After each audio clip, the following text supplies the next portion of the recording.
Chevra since that night at Baptiste's place. Well, guess there's no point in worrying about it now. Let's go join up with the others. Alright, so let's do this. Part 4.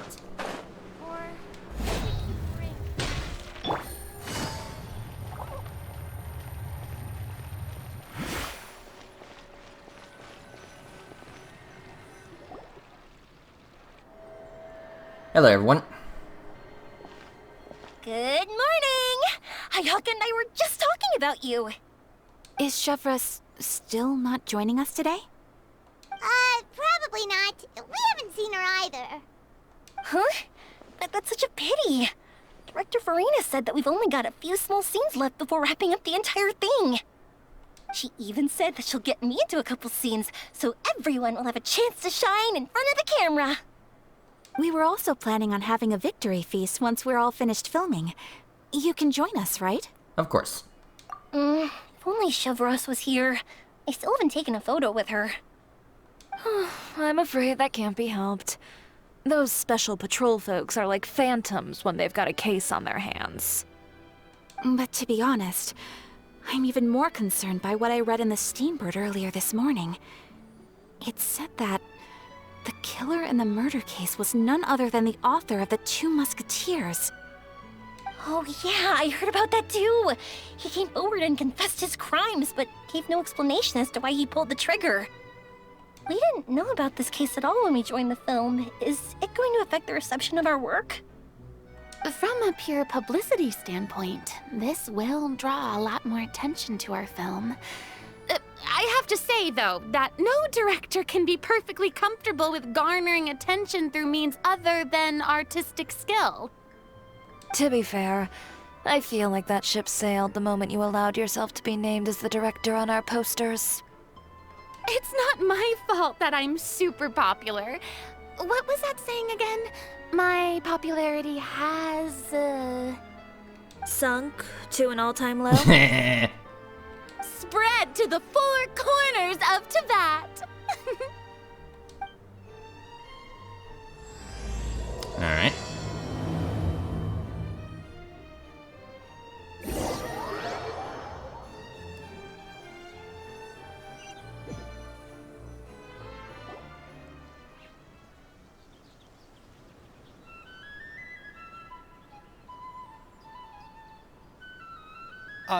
Excuse me, everyone. Hello. Xavier! Feels like it's been ages since we last saw you. It's only been a couple days. I've been talking non-stop with the Film Association, and I'm absolutely swamped trying to coordinate the film's marketing. So forgive me for not being around more often, but please believe me when I say that I will make sure everyone's hard work gets the exposure it deserves. Oh, seems like you've been fighting your own battles. Yes, that's one way to put it. Oh, and before we begin the final round of filming, please allow me to finally introduce you to the original investor of our film, Mr. Morris. Hello. A pleasure to meet you all. Yes, glad to make your acquaintance, Mr. Morris. We've heard about the issues you've encountered with your financial situation, and genuinely hope that things have taken a turn for the better. Oh, well, the situation has, indeed improved somewhat. Don't worry, Mr. Morris. Accidents and last-minute challenges happen all the time. There's no need to blame yourself over it. The good news is that we're almost done filming now, and I would even say that this is the best story I've ever seen. Is that so? I see, that's great news. All right, now that we've gotten all the pleasantries out of the way, let's get this show on the road. Mm-hmm. We'll mostly be filming typical people and scenery from the streets today to improve the sense of environmental ambiance in some parts of the film. Oh, and there'll be a cameo for Mr. Kamisato and Miss Yoimiya as well. They'll be used to show outsider perspectives on the fates of the Two Musketeers. That's right. Ayato should be here any minute. Excellent! Then let's start with the scenery shots. Camera and clapper loader, you're up. Yep, we'll be ready. Remember, all we need are some wide zoom shots of the streets. If you happen to find some particularly lovely patches of flowers and grass, feel free to grab some close-ups of those as well. Ready? Lights! Camera! Action! Action. Okay, now move the camera slowly. Try to focus on that flower. What's wrong? Just adjust the focal length a bit. Something the matter? Huh? But wasn't it working fine for all the days before? Veronique, can we try a different camera? No problem. How about this one? All right, let's give it another try. Lights! Camera! Action! Alright, take 2. What the hell? Yeah, like, what's going on? Don't tell me. This one is broken too. Is there like some kind of interference around this area? Veronique, do we have any other spare ones we can use? I'm afraid we only brought these 2 today. What? Then go find a workshop to get them repaired right away. Oh, and you too, Bono. Go find our spare camera in the warehouse and bring it back to the set. On it. Greetings, everyone. My apologies for the delay. Is something the matter, Ayaka? We're just having some technical difficulties. It seems like there are some issues with the filming equipment today. We're stuck for the moment. I see. Well, let's not just stand here twiddling our thumbs. Actors, to the makeup booth. We'll start on the next scene as soon as we get a working camera.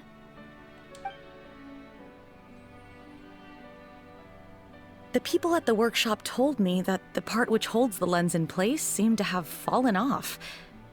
That's super strange. It was perfectly fine just yesterday. Well, no time to dwell on that now. Let's get back to filming. Ahem! Quiet on set! Places, everyone! Lights! Camera! Action! Alright, take 3. By the way, have you heard about that recent murder case? Yes, I have. It seems that they've caused quite the commotion in the city. I heard that the chief of the guards is so mad about not catching the culprit that he's about to explode. Oh? I find that quite hard to imagine, considering how he already looks most days. Director, we have a problem. Oh, we're in the middle of the take! Couldn't you wait until we wrapped up this scene? No, Director, our film, all the finalized film that we've been keeping in the case has disappeared. Oh boy. Oh wait, what did you say? Mr. Bono, please take me to where the film was kept right away. I'm coming too. No, Yoimiya, you have to stay here. Oh. Okay, listen up. Everyone who's not working on this current scene can go with Bono to look for the film. Everyone else, stay put and wrap up the scene. Unbelievable. How could all these problems happen in just one day?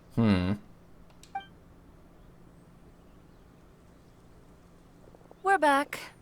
So... How did it go? Did you find the film? We found it in the sewers. The sewers? Huh? In the sewers? Is the film still okay? We discovered it just in time, so we should still be able to salvage it. The others are checking now to see if we lost any specific scenes. Oh, you scared me for a moment there. I nearly thought we had lost everything. Yeah, that would have been a nightmare. I really don't want to experience that feeling of despair again. Okay, but who could have stolen the film and dumped it there? Could it be some competitors working on other films? But if they wanted to harass us, why wait until the last day? Okay, we don't have time to really look into it right now. Let's strike while the iron is still hot and wrap this thing up once and for all. Yeah, let's finish it.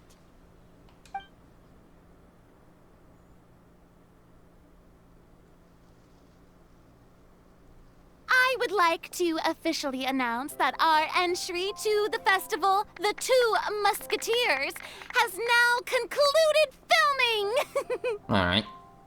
Ugh, Paimon is spent. It's so late already. Even though the filming process proved to be extremely challenging, everyone provided valuable and unique contributions to the final product. Thank you all for your dedication and support.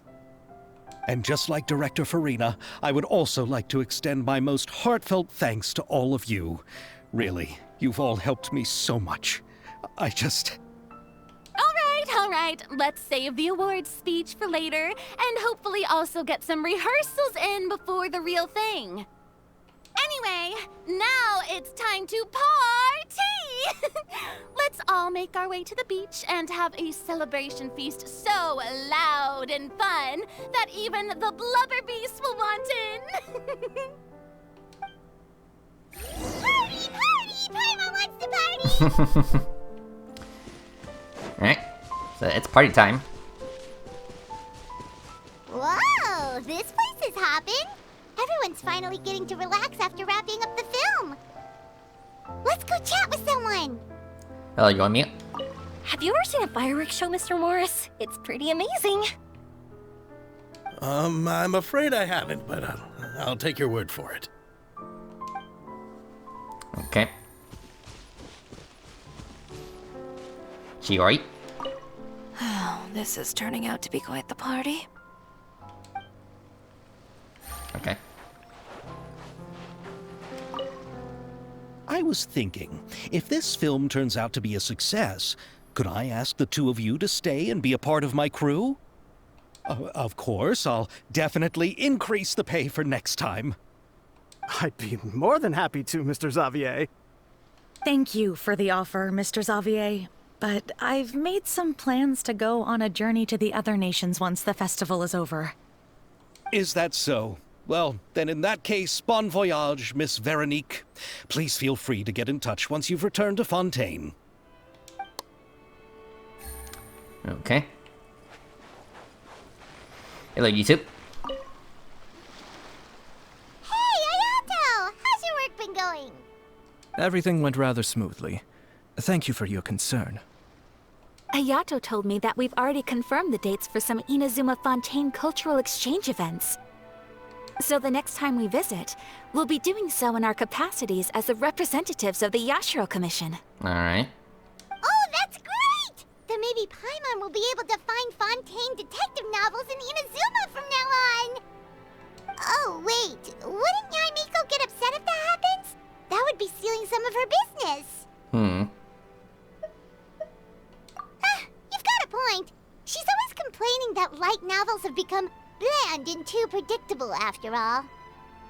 The cultural exchange won't only feature literatures of both nations, of course. We have also made plans for cross-cultural engagements in the fields of gourmet cuisine, toy making, and artisan craftsmanship.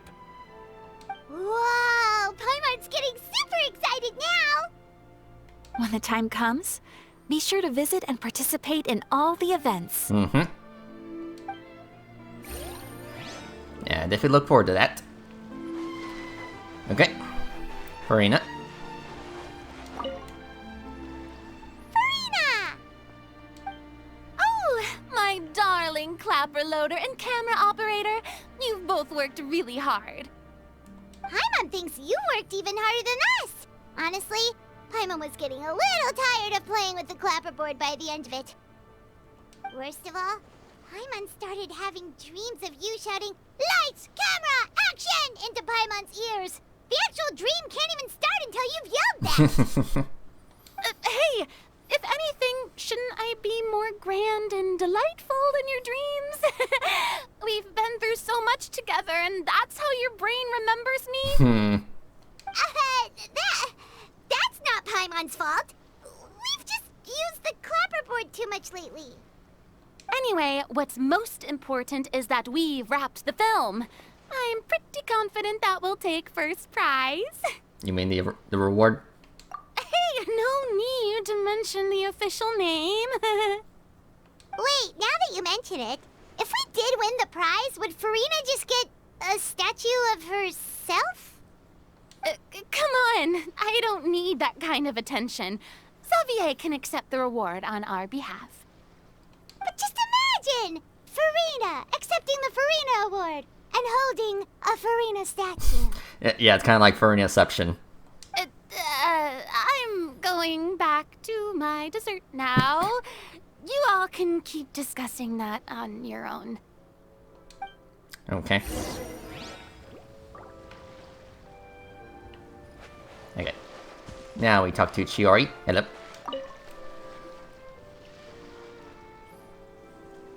Chiori! Hey, you two.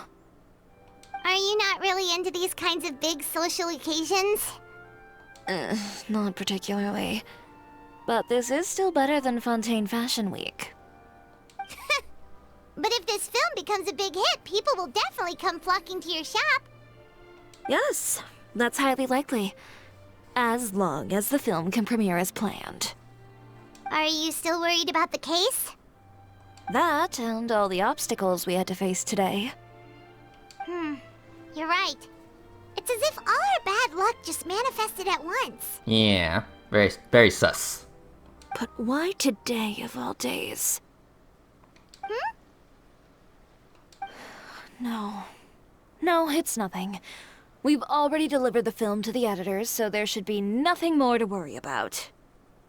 How are you doing, Mr. Morris? You having a good time? Yeah, is Mr. Morris sus? Well, you could say that. Do you happen to know when the party is scheduled to end? Judging by how much fun everyone's having, I'd say probably not until well after midnight. Is there something that you still have to take care of at home, Mr. Morris? Oh, well, I'm just not a late night person, so I might take off shortly. Okay, yeah, he's definitely sus.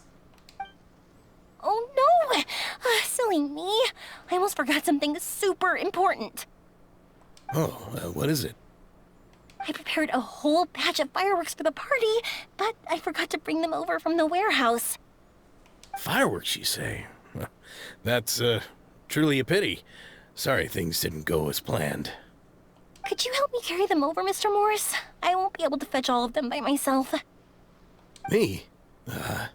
Are you sure that you can't find anyone else? I just wanted to make this a surprise for everyone. The warehouse isn't far from here. We'll be there in no time. Pretty please, Mr. Morris. These are some of the best fireworks I've ever made. So I also want you to see them before you leave. They're stunning. I promise that they'll be a once-in-a-lifetime experience that you'll never forget. But... It's okay. Just come with me. If we're sneaky enough, nobody else will see us leaving. All right. The warehouse is right over here.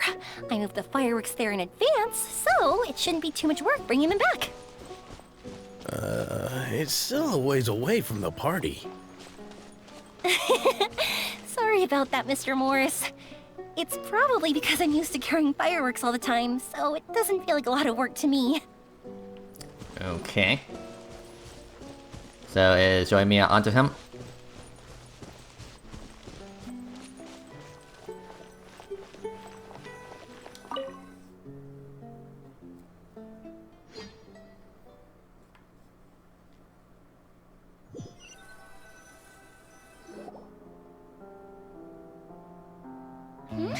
It's dark in here. Wait here, Mr. Morris. I think the light switch should be somewhere over here. Why did I have to get roped into this? Yep. What was that? Ah! Joy-Mia! Who's there? Get me out! Get me out of here! Did you really think you'd get away, Morris?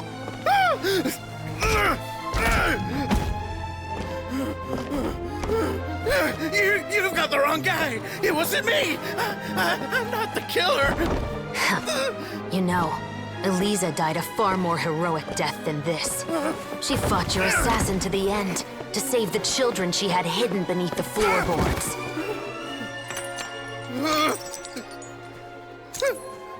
That is Eliza's pendant.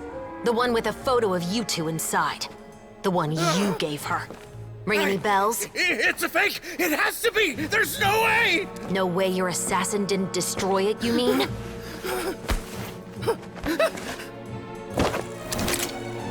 Did you ever love her, Morris?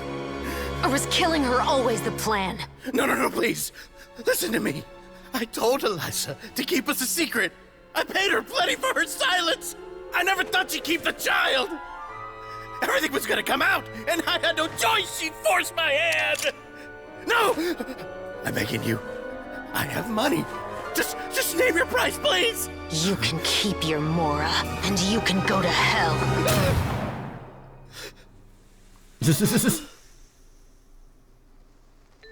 I'm Captain Shovraz of the Special Patrol. Morris, you're under arrest for Eliza's murder.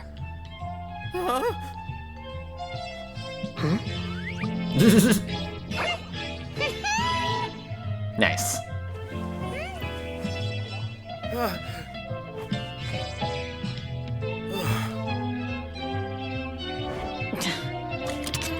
Nope. You're under arrest too, prop manager Veronique. Or perhaps I should call you the Second Musketeer.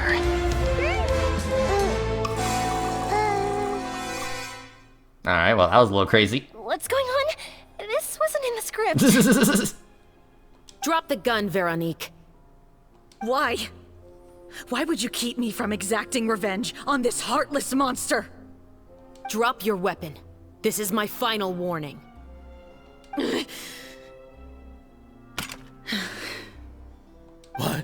What is going on? Do I have to spell it out for you, Morris? Everything that took place just now was staged to get you to confess the truth. But this last part is all improv, of course.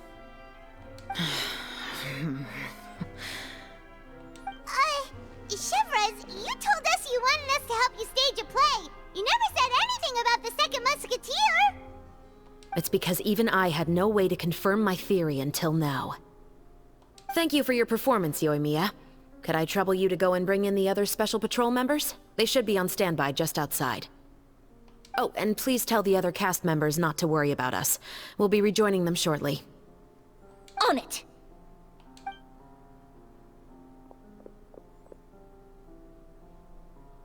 So what do you think, Morris? Care to talk about what happened 20 years ago? My patience is limited, you know. Don't force me to take you back to the interrogation room. I'd wager that you wouldn't last for more than a minute in there. With the recording we made, you have no chance of winning in court. Cooperating with us now is the most practical move. All right. I'll talk. I hired an assassin to murder Eliza. She once worked as a maid on my family's estate. She was very beautiful, and after some time I fell for her. We kept our relationship a secret and carried out an affair for some time, but it wasn't long before she became pregnant. And if my parents ever found out, they would have stripped me of my inheritance and status, driven me out of my home. I also didn't expect Eliza to insist on bringing the pregnancy to term. She even asked me to leave my family and travel far, far away with her. She believed that you were truly in love with her. I didn't have a choice. I gave her a large sum of Mora, told her to leave the family and to get rid of the baby. But then years later, she sent me a letter. There were photos of 2 children, and she even asked if I could find some time to visit them. Huh? 2 children? Paimon thought Baptiste was the only... you mean... Even if she had the children against your will, you could have just ignored the letter entirely. Why kill her? I had just gotten engaged to be married to an heiress from another wealthy family. So if anyone were to find out about Eliza, my life would be completely ruined. I didn't have a choice. No. You always had a choice. You just made the wrong choice. Again. Do you know how it feels to watch your mother be killed right in front of you? My brother and I were hardly even school age yet. We were hidden beneath the floorboards, grasping each other's hands like a lifeline. We were so terrified that we didn't even know we could ever take a breath. All we could do was to watch Mother try to fight back, and then collapse to the floor. Even after the assassin left, we were still too terrified to leave our hiding spot. We thought that he might come back. It was only until the next evening when we finally climbed out and gathered around our mother. But she had already become cold and stiff to the touch. You made up your mind right then and there to bring this case to light. Not only that, we resolved to get our revenge. And that's why you became the Musketeers. No, that's why I became a musketeer. The man from before was also killed by me. My brother had nothing to do with it. I figured as much. You did? I once told these two that he didn't look like a killer to me. His confession from that night also rubbed me the wrong way. I think what really tipped me off was, how could I not feel a sense of regret in him? Huh? He confessed faster than any criminal I've ever met, but he didn't say a single word about you. He insisted that he was the sole perpetrator in the case. But after the questioning ended, I disassembled the musket we dug up from his backyard, put it in front of him, and told him to reassemble it. Wanna guess how far he got? He had no idea where to even start. He's never touched a gun in his life. Based on that, I determined that he was not acting alone. He only surrendered himself to draw our attention and create a moment of opportunity for his partner. So, I decided to play along. And as expected, the second musketeer followed us without hesitation once she saw Morris get separated from the rest of the cast. Besides, why else would he call the novel The Two Musketeers? But how did you know it was Veronique? I figured it out the moment Baptiste told me his father's name. That so-called financial crisis was all just a ruse. He just wanted to sign up as the investor and then leave the film without any source of funding. After all, he has a vested interest in minimizing the reach of this story. It's really just the same thing as what he did to Eliza all those years ago. Human scum. But then Xavier pulled out all the stops and got the film made against all odds. Morris couldn't have that. With the killer in custody, he figured it was safe to act. And so he came to visit the set today, just as I expected. Wait, so you were behind all those mishaps today? As for the identity of the second musketeer, I assumed they'd probably stay close to Morris and look for an opening. And if they already knew that Morris was the film's investor, then that narrowed the list of potential suspects as well. Furthermore, being the props manager would allow the culprit to avoid scrutiny by purchasing mechanical parts in the name of the crew. With that hypothesis in mind, I went back to check Baptiste's orphanage adoption records. Guess whose name I saw on the same page, just a few lines from his. My brother. He trusted you. As in, he trusted me to perform the deed on his behalf? He trusted you to stand on the side of justice. I am. I thought you could do it as well. Oh, the look on your face when you told him to go to hell. I really thought you'd put a bullet in his brain. You know what he has done. Are you telling me that you'd rather see him spend the rest of his life living like a king in the fortress of Meripede? I will never be able to forget the feeling of my mother's cold, lifeless hands. And you would call this ending fair? Is this what you call justice? I won't lie, Veronique. I did hesitate when your brother first told me about the truth. I wondered. I agonized over whether I should really put a bullet in his head. So why don't you? Because that should never be how justice is carried out in this world. Perhaps, to you, justice is simply reciprocated. An eye for an eye, and a life for a life. But everyone has their own understanding of justice. If everyone were to pursue their own definition of it, there would be no more order in this world. Today, you'll kill Morris, and tomorrow, his children may come for you. The world cannot render judgments based on a desire for revenge. That will only lead to a cycle of revenge, as well as the destruction of order and civilized society. Fontaine is founded on a set of laws and a standardized code of justice. That is why we are the nation of justice. But with all that said, I will promise you this. Morris will not lead a cushy life in the fortress of Meripede. Chevreuse, the rest of the Special Patrol is here. Thank you so much, Yoimiya. Letelier, Terena, please take them away.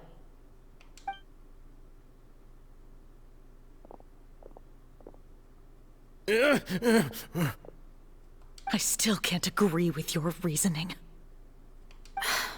I know. Justice has not been delivered. At least, not today. Chevreuse. Let's go. We should give an explanation to the crew. Are you okay? Thank you for your concern. I'm fine. I'm just thinking about the things in life that have driven people to take justice into their own hands.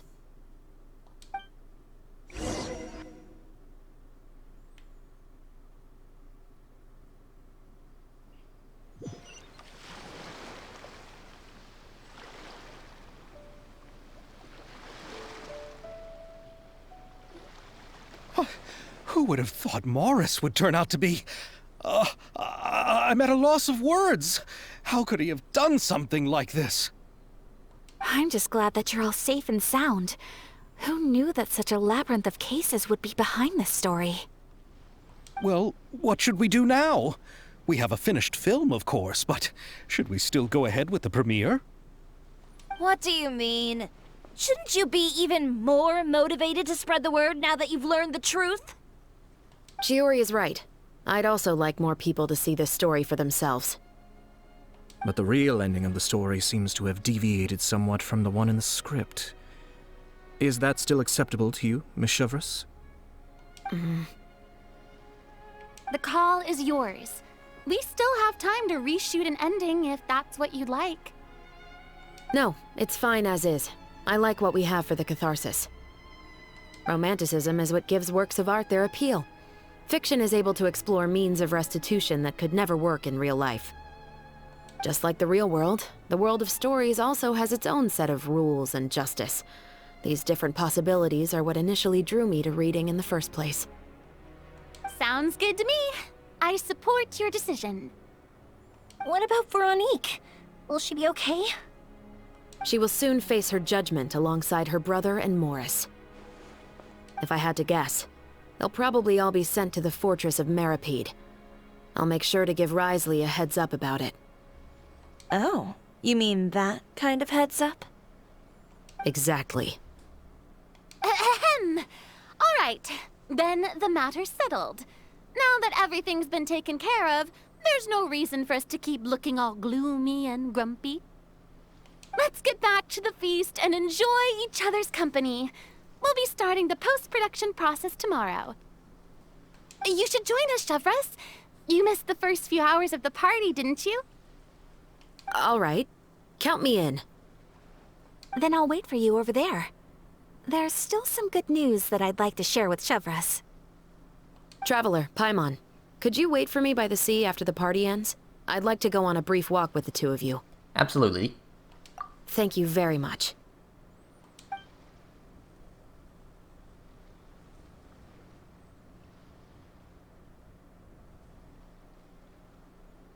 Yeah, playing TCG.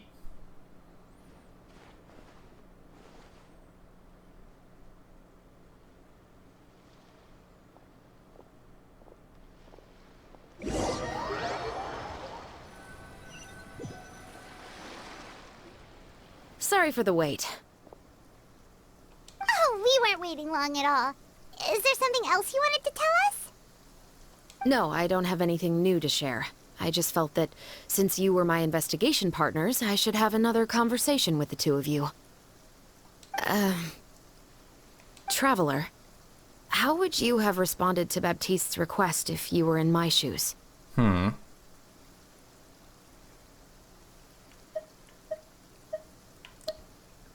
Yeah, I say I would do the same what you just did. Is that so? Well, thanks for sharing. When I was young, my father often took me here to swim. We'd come rain or shine, even when it was freezing cold. He told me that swimming was the best activity to train one's strength of will.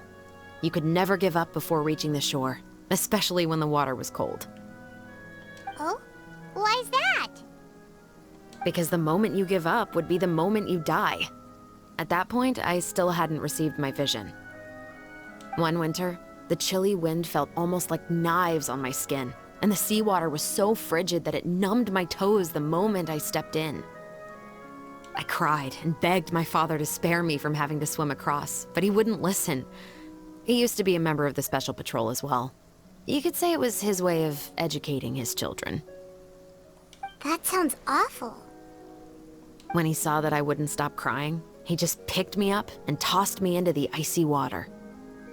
The bone-chilling cold took away my senses. I couldn't feel anything but fear and rage. I waited for my father to save me, but one look and I knew he'd already started swimming for the opposite shore. I realized that if I were to give up, I really would die right then and there. I used all of my strength to try and catch up to my father. Those few minutes felt longer than my whole life up until that point. I did, however, make it to the other side. I've never felt afraid about anything in my life after that, nor have I ever cried again. That way of teaching would have never worked on Paimon. Yeah, I don't think that was the right method for anyone. It's just that, working now as I am in the pursuit of justice, I still sometimes feel like I've been tossed into that winter sea all over again. The anger and the helplessness. Chevreuse. But the worse I feel, the more I know to never give up. The alternative would be to forever lose myself among the waves. Anyway, how about a race? Neither of us will drown, but we can still see who swims faster. Alright, I'm game. You guys go ahead! Paimon will grab the clapperboard to mark the start of the race.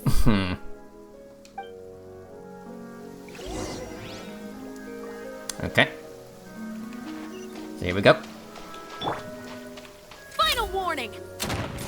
Yeah, might as well, because this is probably gonna be my last chance of playing her before, she actually becomes available. Anyway. So let's see here.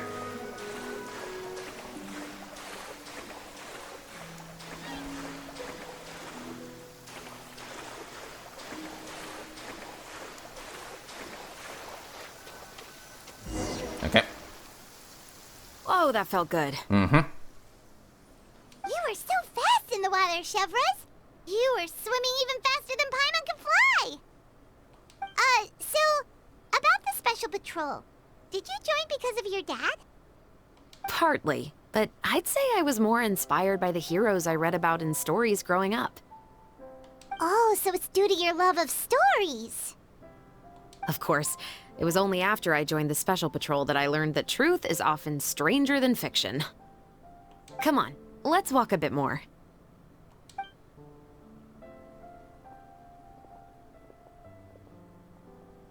To be honest, I do sometimes question whether the decisions I make are the right ones. But I know that no matter what, I must keep swimming. Because the only thing I've got my eyes on is the shore in the distance.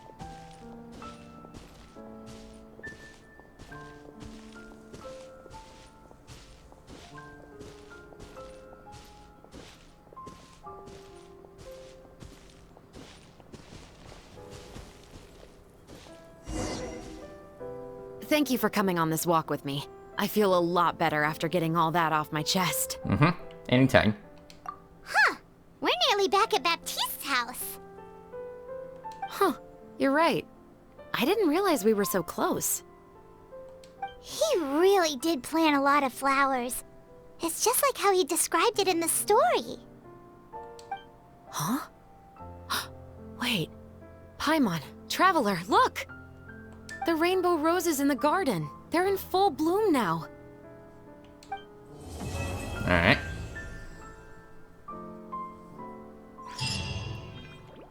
Cool. Even though it's a bit late, I must thank you for investigating this case with me. Mm-hmm. Not on behalf of the Special Patrol this time. It's a personal expression of gratitude from yours truly. So, about your family? Oh, you want to hear more about my father? To be honest, I didn't spend that much time with him. He was always busy with the Special Patrol, so he would often return home really late at night. Some nights, he didn't come home at all. Once, he didn't come home for a long time, maybe a whole week or so. When I went out to buy food, I learned that he had become a criminal, and by extension, that made me a criminal's daughter. But we can talk about that another day. About the case. I actually have a lot of sympathy for Veronique and Baptiste. I can understand the hatred they feel for their father. But that doesn't mean I'll allow them to walk the path of evil, even if it might lead to another sense of justice. About the film? Films are different from the real world. They're a form of art and represent the wishes in people's hearts. I adore the Two Musketeers, and I'm very happy to have had the opportunity to act the role as one. I can't wait to catch the film when it premieres in the Opera House. I'm looking forward to seeing the audience's reaction to the climactic ending. Alright. Take care of yourself. Thank you for looking out for me. I'll see you at the award ceremony. I'd be very surprised if we don't win. Yeah, fingers crossed that we win. Alright. So, cool. So that was part 4, and tomorrow we'll do part 5 and wrap up the minigames. And obviously I can't do the minigames right now, I gotta wait for tomorrow. But until then, I'll see you guys in part 5.